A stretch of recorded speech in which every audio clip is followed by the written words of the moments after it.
Olha, vamos tentar compreender um pouco melhor o que vem a ser esse arcabouço fiscal e de como ele vai impactar na sua vida enquanto cidadão, na sua vida enquanto gestor público, prefeitos, governadores, na sua vida enquanto empresário, né? Quem está conosco para aquela nossa conversa de todas as sextas-feiras é o economista e professor universitário Lucas Sorgato.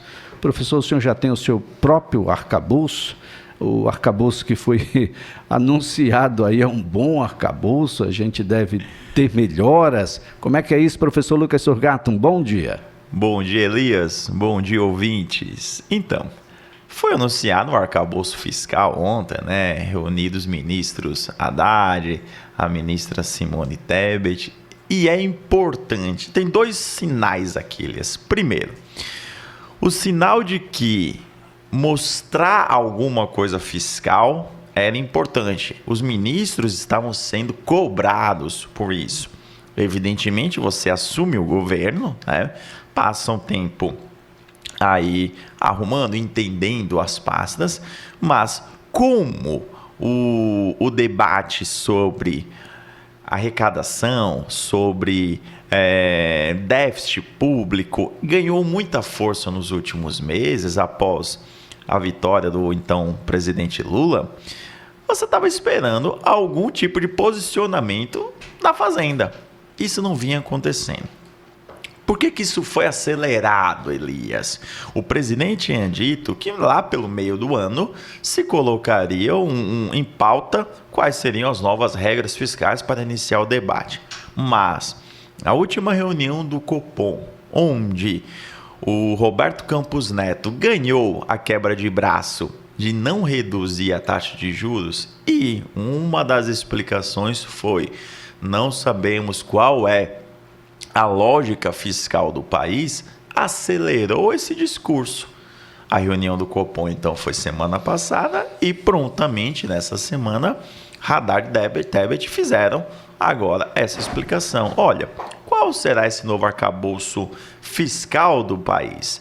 Bom, o que aconteceu?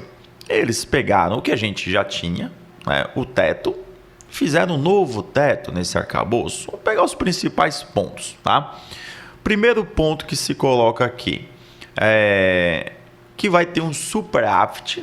A gente já tem isso na nossa regra de metas de inflação, mas que agora esse superávit ele vai ter uma banda. Ele vai poder ter uma variação para mais ou para menos. Então, quando o governo estipular o superávit, por exemplo, ele colocou aqui para 2024, o superávit vai ser de 0%. Tá? Por quê? Porque primeiro a gente está organizando as contas da casa. Então não vai ter excedente, que é o superávit. Mas se isso ficar entre 0,25 positivo e menos 0,25, a gente está considerando que está dentro do aceite. Isso é muito importante, Elias. Por quê? Quando a gente está falando de 0,25%, o ouvinte pode até achar que é pouco, mas em relacionado à receita do país, isso equivale a bilhões, né? Então, imagine que em um determinado período, o governo está indo muito bem, você teria muito mais dinheiro do que o superávit, então você pode fazer o seguinte: olha, eu vou usar mais um recurso para infraestrutura, para educação, para a saúde, e ainda estarei dentro da regra projetada para o mercado. Da mesma forma que, se eu precisar dar uma lógica fiscal, onde eu tenho que me endividar mais e o superávit seja negativo, eu ainda posso dizer para o mercado, olha, a gente precisou de recurso extra, né? Mas ainda estou aqui dentro do esperado, entre essa banda de 0,25 para mais, para menos, 0,5% para mais, para menos. Acredito que vai ficar em 0,25, porque, como eu disse, são muitos bilhões em 0,25%. Então, o primeiro ponto é isso, ou seja, muito interessante, gostei bastante. Seria uma melhoria do que a gente já tem na regra desenhada lá em 1998, que se segue até hoje, de superávit. Você dá um espaço a mais para a gestão, você consegue deixar mais previsível, mais viável e crível. Esse ponto eu achei sensacional. Um outro ponto que se colocou aqui, Elisa, é o seguinte. Hoje a gente tem o nosso teto dos gastos. O que é que foi feito? Uma evolução desse teto dos gastos. O teto do gasto, ele diz o seguinte, que você define lá o orçamento, mas que esse orçamento ele tem crescimento zero. Crescimento de 0%. Na inflação, desculpa, ele só cresce em inflação. Crescimento real de 0%. Então, todos os anos, o meu orçamento ele é atualizado e o meu crescimento nele fica só igual à inflação. Na época, a gente teceu aqui algumas críticas, apesar de achar que tem que ter uma regra de teto, e é isso que foi colocado agora. No atual governo ele está fazendo o seguinte, olha, o nosso orçamento ele vai crescer de forma real todos os anos, entre 0,6% e 2,5%. Então, todos os anos, meu orçamento ele vai ser expandido pela inflação, mais um crescimento real de 0,6% ou um crescimento real de 2,5%, caso a economia esteja aí bombando. Né? E aí eu tenho mais recursos de fato para gastar, mais recursos de fato para utilizar. O que é muito interessante, o que é muito importante isso, Elias. Por quê? Lá atrás a gente dizia o seguinte, tudo bem, vai crescer igual a inflação. Mas qual é o crescimento da nossa taxa de natalidade, por exemplo? Aumenta um pouco todos os anos, então vai aumentar meu gasto com saúde, vai aumentar meu gasto com educação. Eu preciso aumentar meu gasto com infraestrutura, que não é só com base no efeito inflacionário. Então, isso é muito importante e agora foi introduzido esse ponto. Tá? Um outro ponto também interessante é o seguinte, eita Lucas, mas se eu estou crescendo a minha despesa, se eu estou crescendo o meu orçamento, eu também vou crescer a minha despesa, se eu estou crescendo a minha receita, se estou crescendo o meu orçamento, eu também vou crescer a minha despesa? Sim, mas também foi colocada uma regra para isso. Tá? A regra ela vai me dizer o seguinte, a gente vai crescer a despesa entre 70% a 50% da evolução da receita. Ou seja, se foi um ano muito bom, a gente consegue aumentar a nossa despesa em 70% desse meu crescimento de receita. Ou seja, eu vou conseguir gastar mais.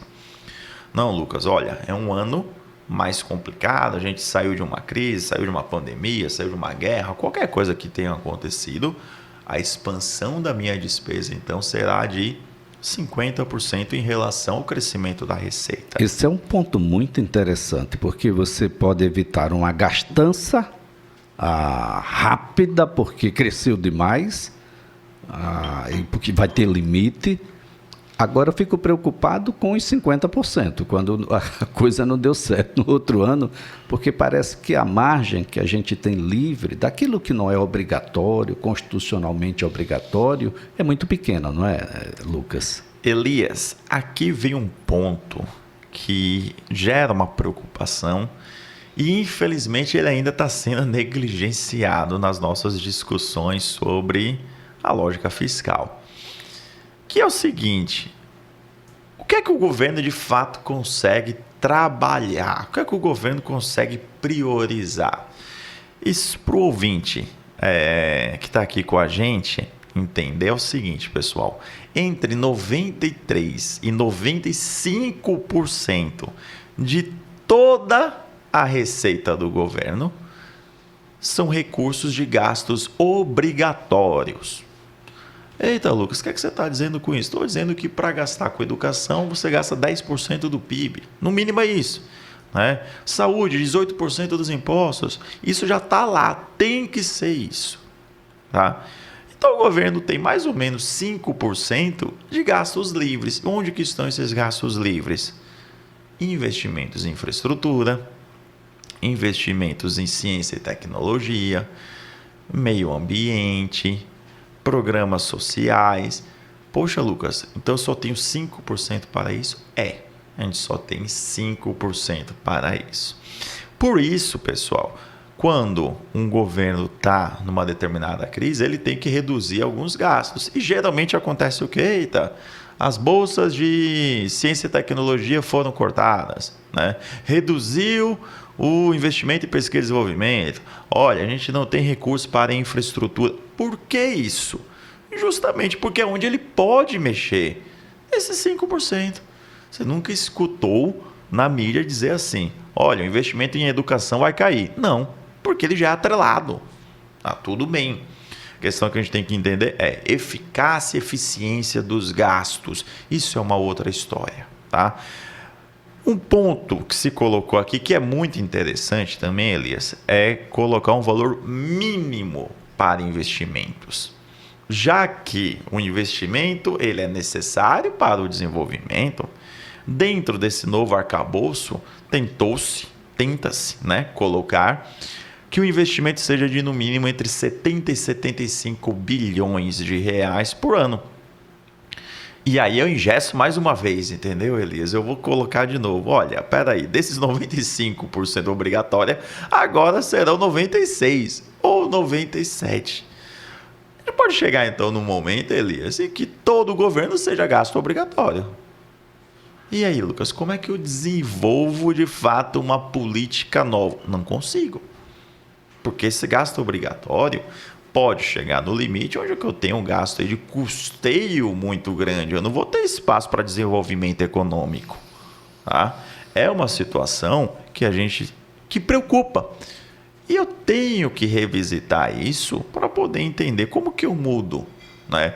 Eita, Lucas, a gente vai fazer um projeto de lei, a gente vai fazer uma mudança, sei lá, na Constituição. Isso eu não sei qual é a lógica jurídica para isso, mas que a gente tem que debater também isso daí. Por quê? Alguns anos atrás, esse gasto fixo no governo, ele representava 90% do orçamento. A gente já está em 95%. Existe possibilidade, então, Lucas, de chegar em 96%, 97%? Existe. Ele está crescendo esse gasto obrigatório. Tem alguma ação que esteja sendo feita, e não é só desse governo, do governo passado, de outros, e que precisa ser revisada, como, por exemplo, as renúncias fiscais, os incentivos de determinadas áreas. O ministro ele foi muito foi muito redondinho nas palavras. Se você falar em aumento de carga tributária sobre os impostos que já existem ou criação de novos impostos, isso está fora da nossa cartilha. É o que ele deixou. Mas isso dá uma margem para dizer, perfeito, a gente não vai ter aumento, mas há setores que ainda não são atingidos pelos impostos existentes e estes podem ser alvo dessa nova ação. Com toda certeza. O ministro está tentando mostrar isso, dizer o seguinte, olha, a gente não vai aumentar a carga tributária geral. Mas, para que esse arcabouço dê certo, eu preciso arrecadar mais, de alguma forma. Então, quais as formas que a gente vai ter para isso? Primeiro, incluir setores que hoje estão fora de uma tributação, de uma lógica concorrencial. Né? O exemplo mais clássico que a gente está vendo são essas casas de apostas online que a gente tem.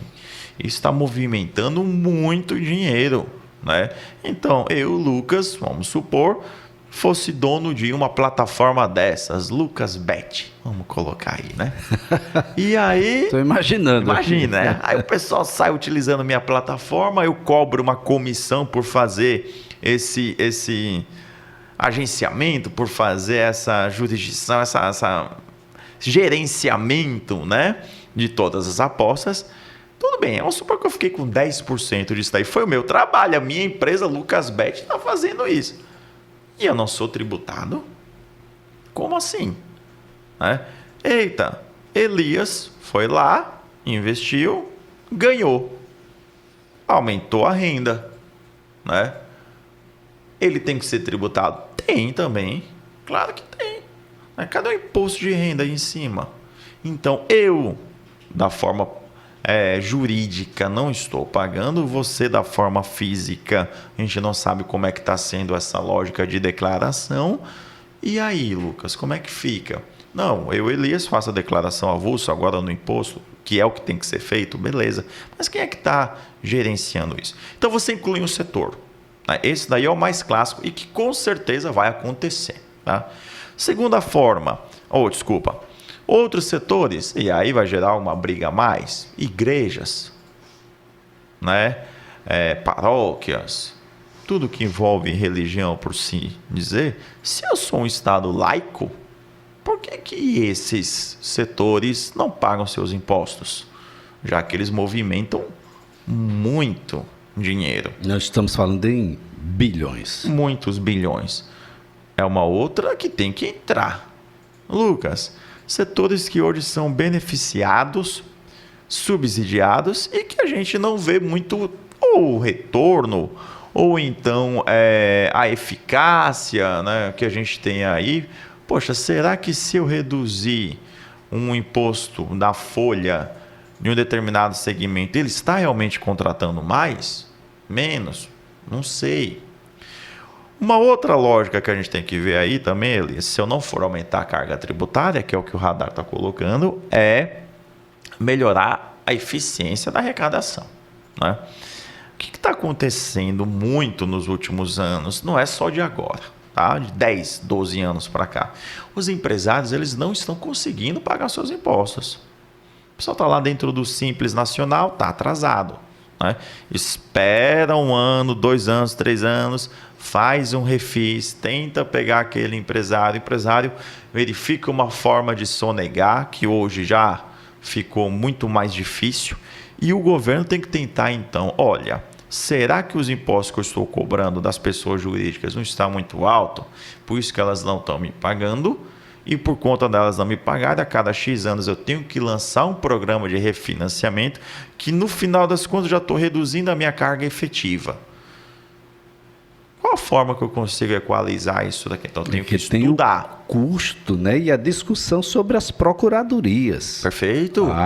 Você termina reduzindo juros, multas, encargos, mas não reduz o que vai para as procuradorias com uma categoria que já é remunerada pelo cidadão.